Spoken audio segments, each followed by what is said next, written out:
Baik, Assalamualaikum warahmatullahi wabarakatuh. Selamat pagi.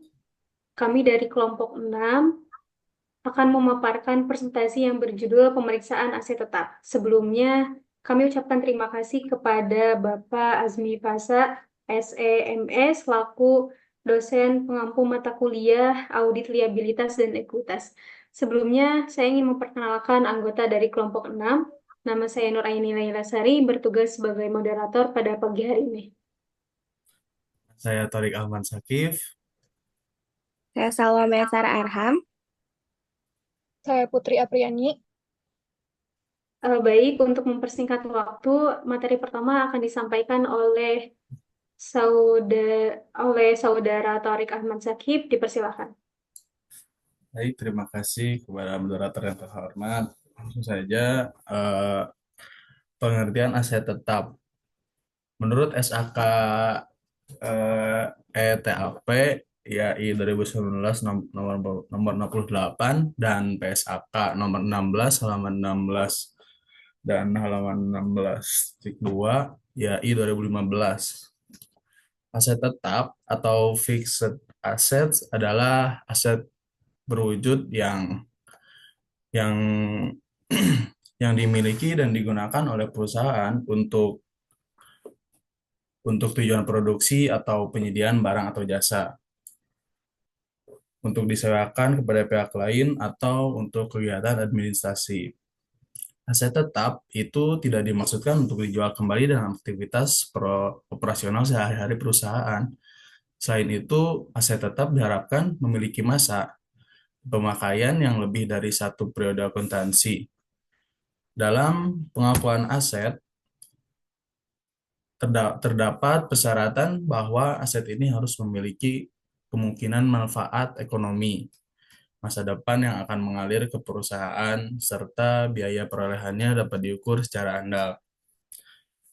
Lanjut, untuk sifat dari aset tetap, yaitu memiliki beberapa karakteristik.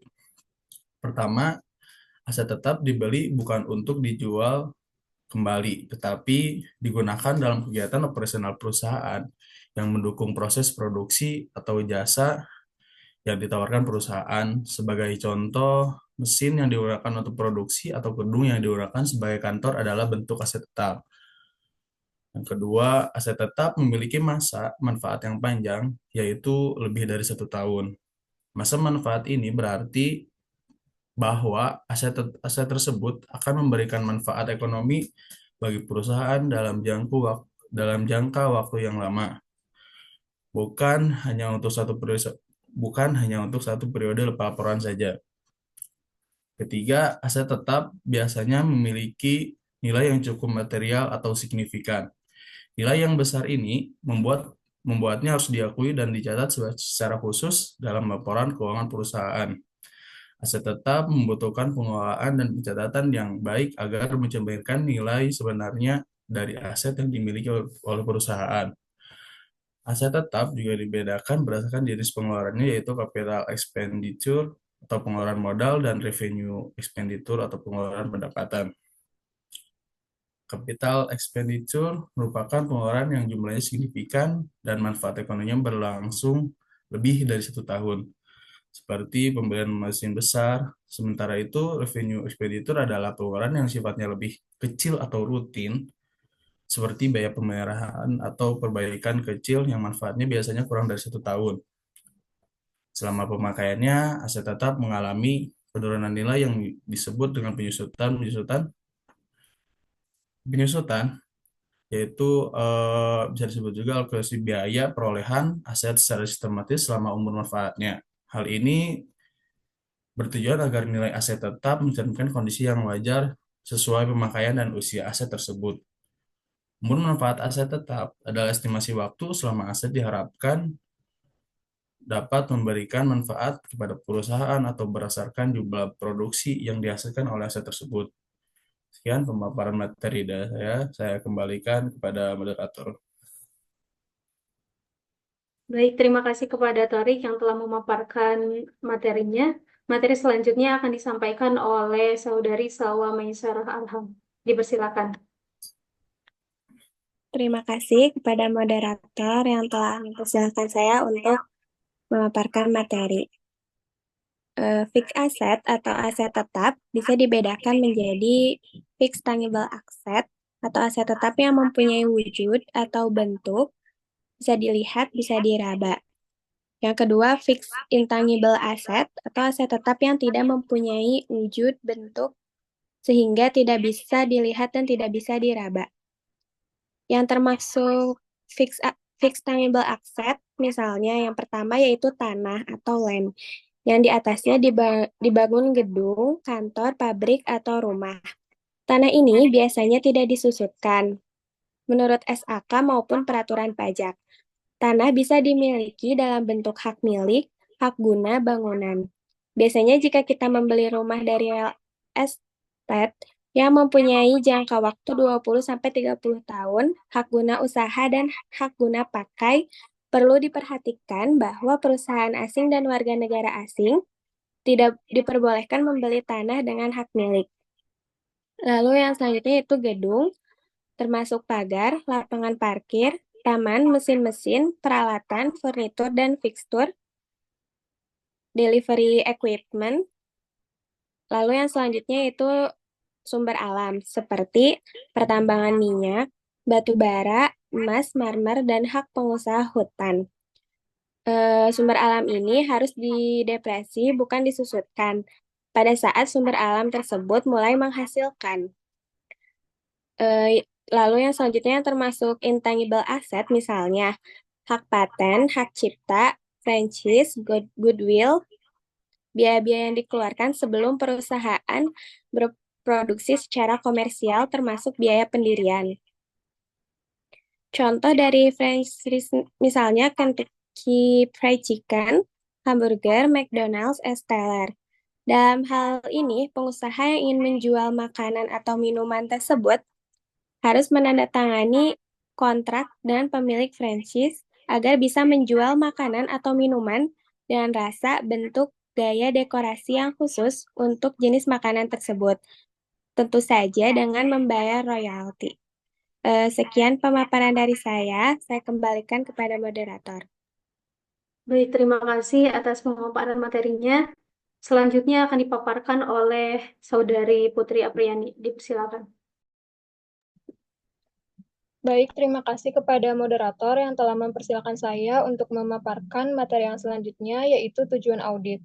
Tujuan audit yang pertama yaitu untuk memeriksa apakah terdapat internal control yang cukup baik atas aset tetap. Dengan prosedur yang dilakukan yaitu pelajari dan evaluasi internal control atas aset tetap.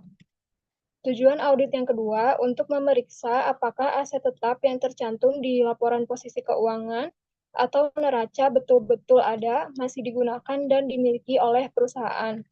Prosedurnya yang pertama, minta kepada klien top schedule serta supporting schedule aset tetap yang berisikan saldo awal, penambahan, serta pengurangan-pengurangannya, dan saldo akhir, baik untuk harga perolehan maupun akumulasi penyesuaiannya. Prosedur yang kedua, periksa fisik dari aset tetap tersebut dengan cara tes basis dan periksa nomor kode dari aset tetap. Yang ketiga, periksa bukti kepemilikan aset tetap. Untuk tanah, gedung, periksa sertifikat tanah dan IMB izin mendirikan bangunan, serta SIPB surat izin penempatan bangunan. Tujuan yang ketiga yaitu untuk memeriksa apakah penambahan aset tetap dalam tahun berjalan atau periode yang diperiksa betul-betul merupakan suatu capital expenditure diotorisasi oleh pejabat perusahaan yang berwenang, didukung oleh bukti-bukti yang lengkap dan dicatat dengan benar. Prosedur yang dilakukan yaitu yang pertama, periksa footing dan cross-footingnya dan cocokkan totalnya dengan general ledger atau sub-ledger, saldo awal dengan working paper tahun lalu. Yang kedua, voucher penambahan serta pengurangan dari aset tetap tersebut. Untuk penambahan, lihat approval-nya dan kelengkapan supporting dokumennya. Selain itu, periksa juga penerimaan hasil penjualan aset tetap tersebut. Dan yang ketiga, buat analisis tentang perkiraan repair dan maintenance, sehingga kita dapat mengetahui apakah ada pengeluaran yang seharusnya masuk dalam kelompok capital expenditure, tetapi dicatat sebagai revenue expenditure. Tujuan audit yang keempat, yaitu untuk memeriksa apakah disposal atau penarikan aset tetap sudah dicatat dengan benar di buku perusahaan dan telah diotorisasi oleh pejabat perusahaan yang berwenang. Prosedurnya yang pertama, voucher penambahan serta pengurangan dari aset tetap tersebut. Untuk pengurangan, lihat otorisasinya dan jurnalnya apakah sudah dicatat dengan betul. Misalnya, bila ada keuntungan atau kerugian atas penjualan aset tetap tersebut. Selain itu, periksa juga penerimaan hasil penjualan aset tetap tersebut. Prosedur yang kedua yaitu periksa apakah ada komitmen yang dibuat oleh perusahaan untuk membeli atau menjual aset tetap.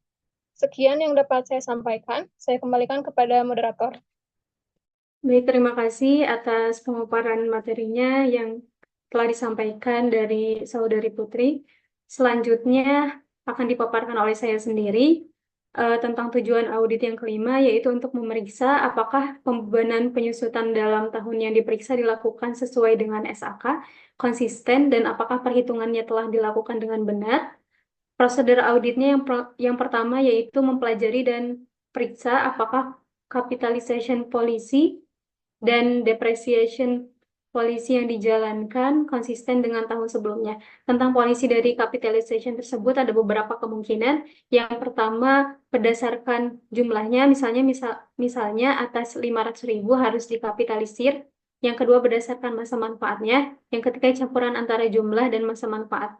Tentang polisi dari penyusutan ada beberapa kemungkinan apakah penyusutan tersebut dilakukan dimulai dari pada tanggal pembelian, yang kedua pada tanggal pemakaian, yang ketiga perlu diketahui masa penyusutannya, misalnya pembelian tanggal 1 sampai 15 dihitung 1 bulan penuh, sedang tanggal 15 sampai 31, 16 sampai 31 dihitung setengah bulan. Analisis perkiraan repair dan maintenance.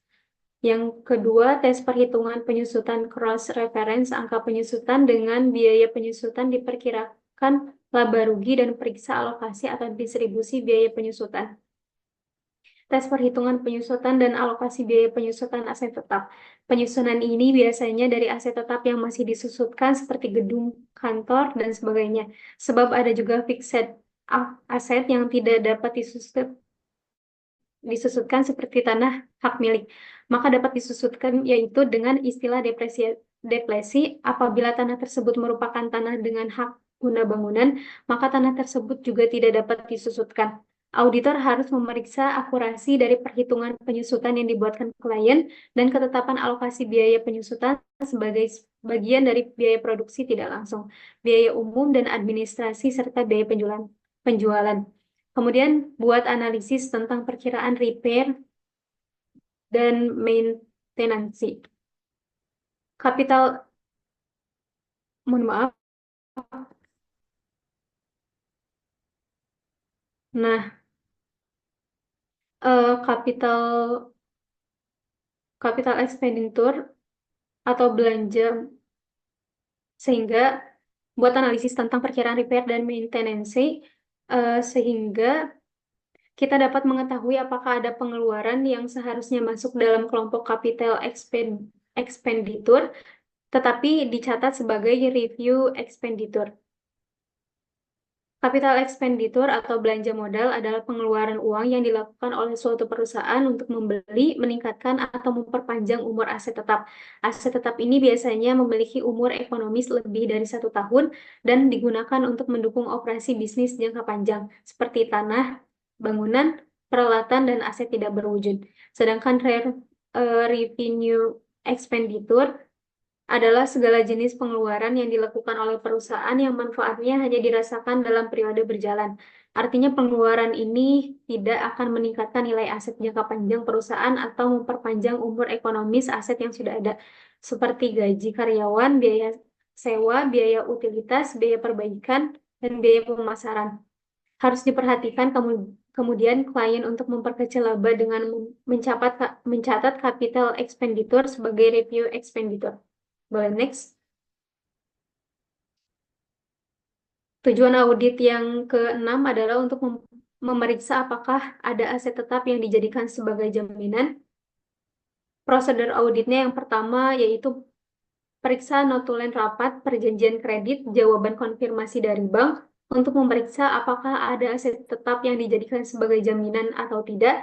Bila ada, maka hal ini perlu diungkapkan dalam catatan atas laporan keuangan. Yang selanjutnya, periksa atau tanyakan apakah ada aset tetap yang dijadikan agunan kredit di bank. Jika aset tetap dijaminkan, berarti bukti kepemilikan diserahkan atau disimpan di bank. Sehingga auditor harus memeriksa tanda terima penyerahan bukti-bukti kepemilikan. Selain itu, jika ada aset tetap yang dijaminkan, harus diungkapkan dalam catatan atas laporan keuangan. Prosedur ini secara langsung memeriksa apakah ada aset tetap yang digunakan sebagai jaminan dan memastikan bahwa informasi tersebut telah diungkapkan dalam laporan keuangan. Boleh next? Tujuan yang terakhir yaitu untuk memeriksa apakah penyajian aset tetap dalam laporan keuangan sesuai dengan standar akuntansi keuangan Indonesia, yaitu SAK, ETAP, IFRS, mohon maaf, IFRS. Prosedur auditnya yang pertama yaitu minta kepada klien top schedule serta supporting schedule aset tetap yang berisikan saldo awal, penambahan, serta pengurangan untuk saldo akhir, baik untuk harga perolehan maupun akumulasi penyusutan. Nah, yang kedua yaitu periksa penyajian laporan keuangan apakah sesuai dengan standar akuntansi keuangan di Indonesia, yaitu SAK, ETAP, IFRS. Selain itu, semua prosedur yang memeriksa akurasi data, klasifikasi aset, dan pengungkapan informasi juga relevan untuk tujuan audit ini. Prosedur-prosedur ini memastikan bahwa penyajian aset tetap dalam laporan keuangan sudah sesuai dengan SAK, baik dari segi jumlah, klasifikasi, maupun pengungkapan. Baik, mungkin sesi penyampaian materi telah disampaikan semuanya. Untuk sesi selanjutnya yaitu sesi penutup. Marilah kita tutup presentasi pada pagi hari ini dengan ucapan hamdalah bersama-sama. Alhamdulillahirrabbilalamin. Alhamdulillahirrabbilalamin. Baik, mungkin sekian pemaparan materi dari kelompok 6. Terima kasih atas perhatiannya. Mohon maaf atas segala kekurangan. Wassalamualaikum warahmatullahi wabarakatuh. Waalaikumsalam warahmatullahi wabarakatuh.